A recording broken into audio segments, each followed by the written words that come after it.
ஆதியாகமத்தை பார்ப்போம் என்றால் கிட்டத்தட்ட 10 தொடக்கங்கள், அதாவது வம்ச வரலாறு என்று சொல்லி எழுதப்பட்டிருக்கிறது. ஒவ்வொரு முறையும் மனிதன் கர்த்தரை விட்டு பிரியும் பொழுது கர்த்தர் அவனை அப்படியே அவனுடைய போக்குக்கு விடவில்லை. எல்லாம் வர்றதுக்கு முன்னாடியே இதை என்ன சொல்லுவாங்க, புரோட்டோ எவாஞ்சலிசம் அப்படின்பாங்க.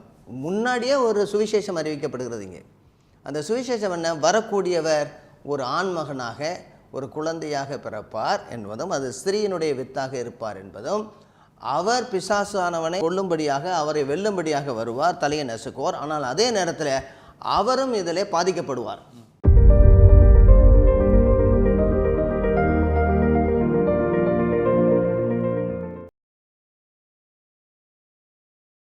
கர்த்தராகிய இயேசு கிறிஸ்துவின் நாமத்திலே சால்வேஷன் டிவி நேயர்கள் அனைவரையும் அன்போடு வாழ்த்தி வரவேற்கிறோம். இது ஏக்தா நெட்வொர்க் வழங்கும் திருச்சபை அன்றும் என்றும். இந்த நிகழ்ச்சியிலே நாம் மாபெரும் வரலாறு, அதாவது முந்தைய ஏற்பாட்டினுடைய ஆதியாகமம் 1வது அதிகாரம் 1வது வசனத்திலிருந்து வெளிப்படுத்தின விசேஷத்தினுடைய கடைசி அதிகாரம் கடைசி வசனம் வரைக்கும் ஒரு ஒட்டுமொத்தமாக இதை ஒரு மாபெரும் வரலாறாக படித்து கொண்டு வருகிறோம். ஏனென்றால் இயேசுவானவர் தன்னுடைய சீஷர்களுக்கு, உயிர்த்தெழுந்த இயேசுவானவர் எம்மாவு சீஷர்களுக்கும் அதற்கு பின்பதாக தன்னுடைய 11 சீஷர்களுக்கும் வேத வாக்கியங்களை விவரித்து தன்னை குறித்து எழுதியிருக்கிற யாவையும் அவர்களுக்கு சொல்லிக் கொண்டு வருகிறார். அப்பொழுது அவருடைய இருதயங்கள் கொழுந்து விட்டு எரிகிறது என்று சொல்லி பார்க்கிறோம். அதோடு கூட வேத வாக்கியங்களை அறிந்து கொள்ளும்படி அவருடைய மனதை திறக்கிறார். மோசேயினுடைய புத்தகங்களே, ஆகமங்கள் எல்லாவற்றிலும், அதே போல் தீர்க்கதரிசியுடைய புத்தகங்கள், சங்கீதங்கள் ஆக 3 பகுதிகளாக அவர் சொல்லி வருகிறார். இப்படித்தான் யூத ஜனங்கள் அவர்களுடைய வேதத்தை அமைத்திருக்கிறார்கள். இதன்படி அவர் என்ன செய்கிறார், முழுவதுமாக வேதத்தில் தன்னை குறித்து எழுதியிருக்கிறவைகள் எல்லாவற்றையும் அவர் விவரித்து காண்பித்து கொண்டு வருகிறார். அதே போல தான் அப்போஸ்தலர்களும் இதை அவர்கள் சுவிசேஷமாக அறிவிக்கும் பொழுது பேதுருவானவர் அறிவிக்கிறதை பார்க்கிறோம். அதற்கு பின்பதாக ஸ்தேவான் அறிவிக்கிறதை பார்க்கிறோம். பின்பதாக பிலிப்பு கூட என்ன செய்கிறார், முந்தைய ஏற்பாட்டிலிருந்து பேசுகிறார். பவுலடியார் இதே போல் 13வது அதிகாரம் அப்போஸ்தலர் நடவடிக்கைகளில் ஒரு அந்தியோகி, அதாவது பிசிதியாவில் உள்ள அந்தியோகிலும் இதே மாதிரி கூடிக்கொண்டு வருகிறார். அவர்கள் எல்லாரும் எங்கிருந்து ஆரம்பிக்கிறார்கள் என்று சொல்லி பார்த்தோம். என்னென்ன வசனங்களை அவர்கள் எடுத்து மேற்கோள் காட்டுகிறார்கள் என்று சொல்லி நாம் பார்த்து கொண்டு வந்தோம். ஒட்டுமொத்தமாக நாம் குறிப்பாக எங்கே போக வேண்டும் என்றால் ஆதியாகமம் 1வது அதிகாரம் 1வது வசனத்திலிருந்து போக வேண்டும். ஆனால் யூதர்களாகிய அவர்கள் உடனடியாக 12வது அதிகாரத்திலிருந்து எடுக்கிறார்கள். ஆனால் அதே சமயம் கொர்நேலியு வீட்டில் அவர் பேதுருவானவர் சுவிசேஷத்தை சொல்லும் பொழுது அவர் ஆபிரகாமிலிருந்து ஆரம்பிக்கவில்லை. தேவன் பட்சபாதம் உள்ளவர் எல்லாம் என்று சொல்லி அவர் ஆதியாகமத்திலிருந்து எடுக்கிறார், எல்லாவற்றையும் படைத்தவர் என்று சொல்லி.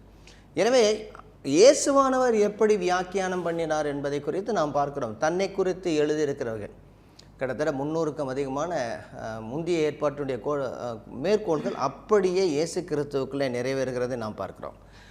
நாம் கடைசியாக பார்க்கும் பொழுது என்ன பார்த்து கொண்டு வந்தோம் என்றால், கர்த்தர் எல்லாவற்றையும் ஒழுங்காக கிரமமாக சரியானபடி படைத்தார். நல்லது, மிகவும் நல்லது என்று சொல்லி படைத்து கொண்டு வந்தார். ஆனால் 2வது அதிகாரத்தில் அவருடைய விளக்கம் கொடுக்கப்பட்டிருக்கிறது. ஆதியாகமத்தை பார்ப்போம் என்றால் கிட்டத்தட்ட 10 தொடக்கங்கள், அதாவது 11வது அதிகாரம் வரைக்கும் ஒரு 5 தொடக்கங்களும், அதுக்கு பின்பதாக 12வது அதிகாரத்திலேருந்து 50வது அதிகாரம் வரைக்கும் அடுத்த ஒரு 5 தொடக்கங்கள், அதாவது வம்ச வரலாறு என்று சொல்லி எழுதப்பட்டிருக்கிறது. ஆதியாகமத்தினுடைய அடிப்படை என்ன, தொடக்கம், வம்ச வரலாறு என்று தான் அர்த்தம். இதில் ஆண்டவர் பேசுவதை பார்க்கிறோம், ஆண்டவர் கிரியை செய்வதை பார்க்கிறோம். குறிப்பாக சிருஷ்டித்தார் என்கிற வார்த்தை அவருக்கு மாத்திரமே உரித்தானது. வேறு யாருக்குமே அந்த வார்த்தை பாராக் அப்படிங்கிற வார்த்தை உபயோகிக்கப்படவில்லை. கிருபையாக கர்த்தர் தன்னுடைய சாயலாக மனுஷனை படைத்து மனுஷனுங்களே தன்னுடைய ஜீவ ஆத்மாவை கொடுக்கிறார்.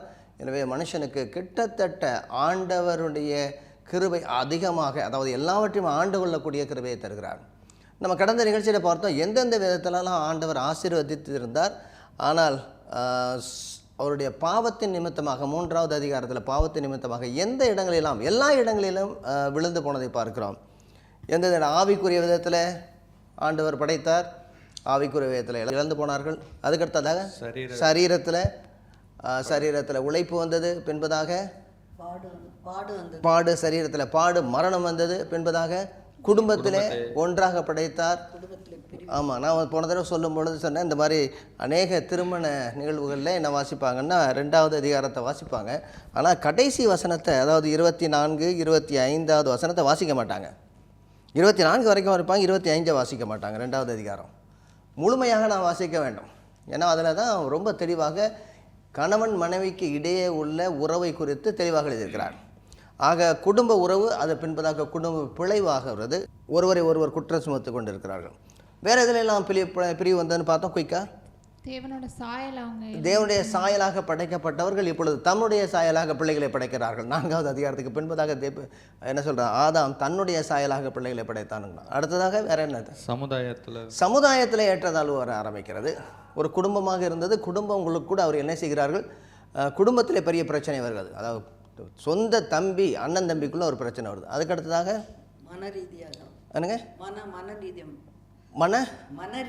மன ரீதியாகவும் கர்த்தருக்கு சரியானபடி அவர்கள் யோசிக்க முடியவில்லை. அவருடைய ஞானத்தையும் அவர்களுக்கு தந்திருக்கிற பகுத்தறிவையும் மன ரீதியாக அவர்கள் கர்த்தரோடு கூட இருக்கவில்லை. வேற என்னெல்லாம் இருக்குச்சு, பொருளாதாரத்திலையும் பெரிய பிளவு வந்தது. எல்லாவற்றையும் ஆண்டு கொள்ளும்படியும் எல்லாவற்றையும் அனுபவிக்கும்படியும் ஆண்டவர் கொடுத்தார். ஆனால் அதற்கு பின்பதாக இந்த பூமியானது சபிக்கப்படுகிறது. அந்த பூமியானது சரியானபடி ஆளுகை செய்யப்படவில்லை. ஏன்னா இந்த நாட்களில் உள்ள எல்லா பிரச்சனைகளுக்கும் காரணம் என்னென்னா, மேன் மிஸ்யூஸ் த நேச்சர், அவ்வளோதான். ஒவ்வொரு இடத்துலையும் மனிதனாகிறவன் இந்த இயற்கை ஆண்டவர் தந்திருக்கிற இயற்கைகளை சுயநலமாக தன்னலமாக மற்றவர்கள் மேல் கவலை இல்லாமல் உபயோகிப்பதனால தான் வரக்கூடிய பிரச்சனைகள் என்று பார்த்தோம். வேறு என்னெல்லாம் பார்த்தோம், ஆளுமை அதாவது இந்த கவர்னன்ஸ், அதுலேயும் பெரிய பிரச்சனை. அது எல்லாமே தலைகளாக மாறிவிட்டது. இதை தொடர்ந்து நாம் பின்பதாக உள்ள அதிகாரங்களை நாம் பார்ப்போம் என்றால் 4, 5, 6 அதுக்கு பின்பு 11வது அதிகாரம் வரைக்கும் பார்த்தோன்னா, கர்த்தர் எவ்வளவு தூரம் அவர்களோடு கூட இடைப்படுகிறாரோ அவ்வளவுக்கு அதிகமாக அவர்கள் கர்த்தரை விட்டு வெளியே போகிறார்கள். தேர் ஆல்வேஸ் ரிபல்லியஸ். எப்பொழுதுமே கர்த்தருக்கு கீழ்ப்படியாத ஒரு ஆவி அவரிடத்தில் இருக்குது. எனவே தான் ஒரு இடத்துல எழுதப்பட்டிருக்கிற இடத்துல கர்த்தருடைய ஆவி எப்பொழுதும் அவனோடு கூட போராடுவதில்லை, தொடர்ந்து போராடி கொண்டு இருக்கிறார்கள். என்னங்க 6வது அதிகாரத்தில் நோவாவோடு கூட பேசும்பொழுது அவர் சொல்றார், 3வது வசனத்தில் வாசிங்க. அப்பொழுது கர்த்தர் இல்லை 1வது வசனத்திலேருந்து வாசிங்களேன். மனுஷர் பூமியின் மேல் பெருக துவக்கி மறுபடியும் பெருகிறார்கள். அவர்களுக்கு குமாரத்திகள் பிறந்தபோது தேவகுமாரர் மனுஷகுமாரத்திகளை அதிக சௌந்தரியம் உள்ளவர்கள் என்று கண்டு அவர்களுக்குள்ளே தங்களுக்கு பெண்களை தெரிந்து கொண்டார்கள். இதை குறித்து நம்ம முன்னாடி ஒரு தடவை நல்லா பார்த்துருக்கோம் நம்முடைய ஒரு ப்ரோக்ராமில். இந்த தேவகுமாரத்திகள் மனுஷகுமாரத்திகள் என்பதை குறித்து பார்த்துருக்கோம். இதில் பேதுரு நிருபத்தில் கடிதத்தில் பார்ப்போம், இதை பார்த்தோம். ஆனால் குறிப்பாக என்ன சொன்னால், தேவகுமாரர்கள் என்றால் இந்த ஆவிகள் என்று அல்ல. ஆவிகள் சரீர பிரகாரமாக திருமணம் செய்ய முடியாது யாரோடையும். ஆனால் என்னன்னா, மேல் அதிகாரம் உள்ளவர்கள், அது ஆளுமை உள்ளவர்கள் அல்லது ராஜாக்கள், அவர்கள் வலுக்கட்டாயமாக திருமணம் செய்வதாகவும், அல்லது கர்த்தருக்கு உடைய பிள்ளைகள் கர்த்தருக்கு இல்லாதவர்கள் வலுக்கட்டாயமாக செய்யக்கூடிய திருமணங்கள் என்று சொல்லி நான் பார்க்கலாம். அதுக்கடுத்த என்ன சொல்றாரு, தங்களுக்குள்ள பெண்களை தெரிந்து கொண்டார்கள். அப்பொழுது கர்த்தர் என் ஆவி என்றைக்கும் மனுஷனோட போராடுவதில்லை, அவன் மாம்சம் தானே, அவன் இருக்க போகிற நாட்கள் 120 வருஷம் என்று சொல்லி அவரை ஆண்டவர் தெரிய சொல்றார். என்ன சொல்றானா, இதுவரைக்கும் நான் அவன்கிட்ட போராடிக்கிட்டே இருக்கேன், ஒவ்வொரு முறையும் போராடுகிறேன். இந்த 1 முதல் 11 அதிகாரங்களை நம்ம சரியாக படிக்கலைன்னா, ஆபிரகாமை எதற்காக ஆண்டவர் தெரிந்தெடுத்து அநேக ஜாதிகளுக்கு அவரை தகப்பனாக மாத்திரமில்லை ஆசீர்வாதத்தின் வடிகாலாக வைக்கப் போகிறாருன்னு கூட இந்த பேக்ரவுண்டே நம்ம இழந்து போகிறோம். இயேசுவானவர் வந்ததனுடைய பேக்ரவுண்டே மறந்து போகிறோம். அதே மாதிரி நம்ம 3வது அதிகாரம் 15வது வசனத்திலையும் ஆண்டவர் கொடுத்த, அதாவது ஒரு வாக்குத்தத்தம் மாதிரி, ஸ்ரீகளின் வித்து. ஒவ்வொரு முறையும் மனிதன் கர்த்தரை விட்டு பிரியும் பொழுது கர்த்தர் அவனை அப்படியே அவனுடைய போக்குக்கு விடவில்லை. அதுதான் கர்த்தருக்கு ஸ்தோத்திரம் பண்ணணும். ஸ்தோத்திரம். ஒவ்வொரு முறையும் மனுஷியும் தவறி விழும் பொழுது திரும்ப கர்த்தர் தன்னுடைய வாக்குத்தத்தத்தையும் உடன்படிக்கையும் ஏற்படுத்தி கொண்டு வருகிறார். அதில் உண்மை உள்ளவராக இருக்கிறார். உண்மை உள்ளவர், அழைத்தவர் உண்மை உள்ளவர். நிச்சயமாக அவர் படைத்ததனுடைய நோக்கத்தை நிறைவேற்ற வேண்டும் என்பதிலே அவர் கண்ணும் கருத்துமாக இருக்கிறார் என்று சொல்ல வேண்டும். 3வது அதிகாரம் 15வது வசனம் வாசிப்போம். ஏன்னா முதலாவதாக உள்ள பிரச்சனை, அதற்கு தொடர்ந்து கர்த்தர் தரக்கூடிய ஆசீர்வாதம் அல்லது வாக்குத்தத்தம். இதனால் நம்ம அடிக்கடி நம்ம பார்க்கும்போது அந்த வாக்குத்தத்தம்ங்கிற வார்த்தையை நம்ம அடிக்கடி உபயோகிக்க வேண்டும். இது என்ன, உடன்படிக்கையின் வாக்குத்தத்தத்தின் திட்டம், இந்த கவர்னன்டல் ப்ராமிஸ் பிளான் ஆஃப் காட். இதுதான் நம்ம ஒட்டு மொத்தமாக பார்க்க போது. இது எல்லா இடங்களிலையும் என்ன செய்கிறது, ஒரு பூச்சரத்தை கோர்க்கக்கூடிய அந்த நூலை போல் அல்லது ஒரு மாலையை கோர்க்கக்கூடிய அந்த கயிறை போல், கம்பியை போல் எல்லா இடத்துலையும் அது ஒன்றோடு ஒன்று இணைந்து கொண்டு வருகிறது. தனித்தனியாக நம்ம படிக்க போகிறதில்ல. கர்த்தராகிய தேவனுடைய உடன்படிக்கையின் வாக்குத்தத்தத்தின் திட்டம், the promise plan of God, இது வந்து எல்லாவற்றையும் செய்கிறது. இங்கே முதல்ல ஆரம்பிக்கிறது. வாசிப்போம் 3:15. உனக்கும் ஸ்திரீக்கும் உன் வித்துக்கும் அவள் வித்துக்கும் பகையை உண்டாக்குவேன். அவர் உன் தலையை நசுக்குவார், நீ அவர் குதிங்காலை நசுக்குவாய் என்றார். இதில் வந்து இந்த ரெண்டாவது தடவை வித்து அவள் வித்து என்று சொல்லப்படுவது வந்து ஆண் பாலிலே கொடுக்கப்பட்டிருக்கிறது. அப்போ கொடுக்கக்கூடிய வரக்கூடிய ஒரு பாலகன் அவர் வந்து அதாவது அதாவது மகனாக இருப்பார், குமாரன். இதுக்கு பின்னாடி உள்ள போது அவர் என்று சொல்லப்பட்டிருக்கு. அவர் உன் தலையை நசுக்குவார்னு தமிழில் வந்து சொல்லப்பட்டிருக்குது. அதே மாதிரி வந்து திரும்ப நீ அவர் குதிகாலை நசுக்குவாய் என்று சொல்லப்பட்டிருக்குது. எனவே இங்கேயே ஆண்டவர் என்ன செய்கிறாருன்னா, எல்லாம் வர்றதுக்கு முன்னாடியே இதை என்ன சொல்லுவாங்க, புரோட்டோ எவாஞ்சலிசம் அப்படின்பாங்க.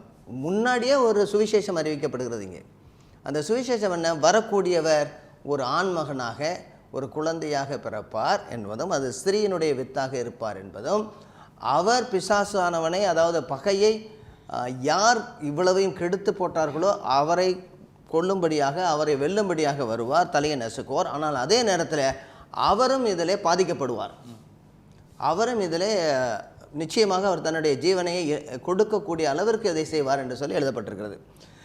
ஆக இந்த 1 முதல் 11 அதிகாரங்களை வந்து குறிப்பாக நம்ம 4 பகுதிகளாக பார்க்கலாம். முதலாவதாக 1-2 அதிகாரங்களில் சிருஷ்டிப்பு, மகா பெரிய சிருஷ்டிப்பு. அதுக்கடுத்தது 3வது அதிகாரத்திலேருந்து 5வது அதிகாரம் வரைக்கும் பாவத்தில் விழுந்து போவதல். 6வது அதிகாரத்திலிருந்து திரும்ப 10வது அதிகாரம் வரைக்கும் முதலாவது ஸ்டெப் அந்த வெள்ளத்தினாலே அழிந்து போவது. அதாவது வெள்ளத்தினாலே அழிந்து போய் மறுபடியும் திரும்ப வருகிறார். ஒரு வித்தை காப்பாற்றிக்கிட்டு, ஆமாம், ஒரு குடும்பத்தை எடுத்து அவர் நியாயமான ஒரு நீதியான ஒரு குடும்பத்தை எடுத்து காப்பாற்றி கொண்டு வருகிறார். அதுக்கு அடுத்ததாக அவர்கள் வளர்ந்த போது அது முழுவதுமாக சரி வந்ததா என்றால் இல்லை. அப்புறம் 10வது அதிகாரம் 11வது அதிகாரத்தில் வரும்பொழுது நம்ம என்னத்தை பார்க்குறோம், பாபேல் கோபுரத்தை கட்டுகிறார்கள். அவர்கள் கர்த்தருக்கு விரோதமாக இந்த பாபேல் கோபுரத்தை கட்டுவதை நம்ம பார்க்குறோம். இந்த பாபேல் கோபுரத்தை கட்டும்போது நம்ம அதையும் நம்ம பார்க்கலாம். இதற்கு முன்பதாக உள்ள எல்லா பகுதிகளிலுமே கர்த்தருக்கு விரோதமாக எப்படி பண்ணுகிறாருன்னு தான் எழுதப்பட்டிருக்குது. குறிப்பாக நான் ஒரே ஒரு இடத்த மட்டும் எடுத்துகிட்டு நம்ம அதிகமாக போவோம். 4வது அதிகாரத்துக்கு வாங்க. 4வது அதிகாரத்தில் காயினை பற்றி எழுதப்பட்டிருக்குது. இல்லை, பின்னாடி உள்ள போது அதாவது 13வது வசனத்துலேருந்து காயின் கர்த்தரை நோக்கி எனக்கு இட்ட தண்டனை மிகவும் சகிக்க முடியாதது அப்படின்னு சொல்கிறான். இல்லை, காயினுக்கு கொடுத்த தண்டனை. பின்பு காயின் போய் என்ன பண்ணுறான்னா, அதுக்கு பின்பதாக உள்ள பகுதியில் பார்த்தோன்னா, இப்படி காயின் கர்த்தருடைய சந்ததியை விட்டு புறப்பட்டு ஏதனுக்கு கிழக்கான நோது என்ற இடத்தில் குடியிருந்தான். நோதுன்னா வாண்டரன் அர்த்தம். வேடிக்கையாக இருக்குது. இல்லை, வாண்டரர் இடத்துல குடியிருந்தான். அதாவது சுற்றி திரிகிற இடத்திலே குடியிருந்தான் என்று சொல்லி எழுதப்பட்டிருக்குது. அப்புறம் அதே போல் என்ன செய்கிறாருன்னா, அப்படி திரும்ப ஒரு பட்டணத்தை கட்டுறதை பார்க்குறோம். காயின் தன் மனைவியை அறிந்தான், கற்பவதியாக ஏனோக்கை பெற்றார். அப்பொழுது அவன் ஒரு பட்டணத்தை கட்டி அந்த பட்டணத்துக்கு தன் குமாரனாகிய ஏனோக்குடைய பெயரை வைத்தார். இங்கே தான் வந்து 2 பிரிவாக பிரிகிறத பார்க்கலாம். ஒன்று, கர்த்தருடையவர்கள், கர்த்தருடைய பிள்ளைகள், அவர்கள் நிச்சயமாக கர்த்தரை தொழுது கொள்கிறார்கள். இங்கே கர்த்தருக்கு விரோதமாக போனவர்கள் தங்களுடைய குடும்பத்தையுடைய மகிமைப்படுத்துகிறார்கள். பிள்ளையை மகிமைப்படுத்த வேண்டும் என்று பிள்ளையினுடைய பெயரை வைக்கிறார் அந்த பட்டணத்துக்கு. எலூல் என்று சொல்லக்கூடியவர் ஒரு புக் எழுதியிருக்கிறார். அந்த புத்தகத்தில் உள்ள சிட்டிஸ் அப்படின்னு எடுக்கிறார். வேதாகமத்தில் உள்ள நகரங்களெல்லாம் எடுக்கிறார். நகரங்கள்லாம் எடுக்கும்பொழுது அவர் என்ன சொல்கிறாருன்னா, கர்த்தர் சமுதாயம் சிறிய சமுதாயமாக தான் படைத்தார். ஆனால் மக்கள் நினைச்சாங்க தங்களை தாங்களே காத்து கொள்ள வேண்டும் என்று சொல்லி கொத்தளங்கள் கொண்டது, பெரிய கோட்டைகள் கொண்ட நகரங்களை படைத்தார்கள். நகரங்கள் எல்லாம் அதிக இடங்களே நரகங்களாகத்தான் இருந்தனங்கிறார். நகரங்கள் is a place of oppressing the poor அப்படிங்கிறார். கிராமங்கள் தாழ்னவும் நகரங்கள் பெருகவும் வேண்டும் என்று சொல்லி. இப்போ நீங்கள் பார்த்தீங்கன்னா இந்த நகரத்தில் கல் வைக்கிறதுக்கு எங்கேருந்து கல் கொண்டு வராங்க? கிராமத்தை உடைச்சி அங்கே மலையை உடைச்சி நகரத்தை பெருசாகிட்டு இருக்காங்க.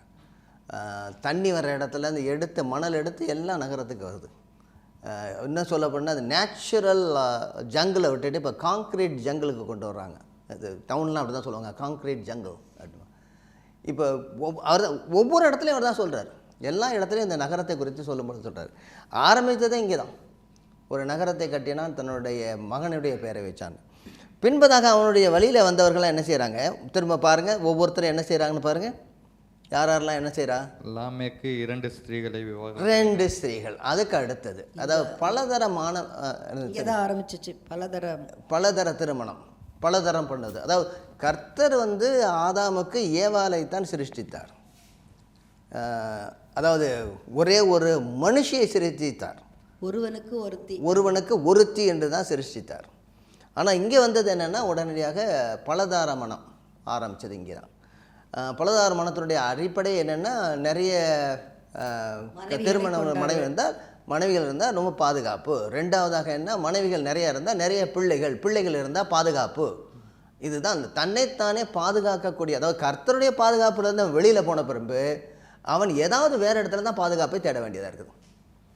கர்த்தரோடு உள்ள ஐக்கியத்தை அவன் இழந்து போகும்போது வேறு ஏதாவது இடத்துல உள்ள ஐக்கியத்தை தான் அவன் அதிகமாக தேட வேண்டியதாக இருக்குது.